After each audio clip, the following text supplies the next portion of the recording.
Birinchi sifatini ko'ramiz, keyin sizlarga aytamiz. Ko'rdinglarmi? Bitta ko'rsang, hech balo qolmaganmi? Mana sopposa.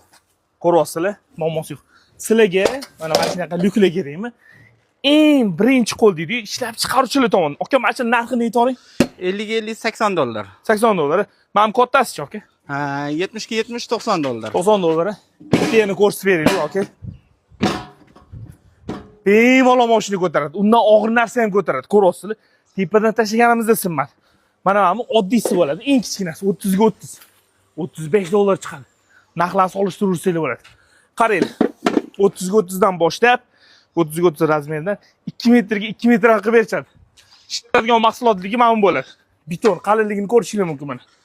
Oga bitta ko'rsating.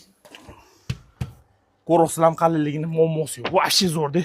Bemalol hovlilarga istaysizmi, sanuziylarga deysizmi, любой joyga ishlatsanglar bo'ladi. Mana yana tushib ketdi, yana qish balo qilmadi. Gap bo'lishi emas, temirlari ham vashshi baquvvat ekan. To'ppa-to'g'ri aka. Xo'p, bu bilan nima demoqchiman? Men sizlarga ishlab chiqarish tomonidan ko'rsataman.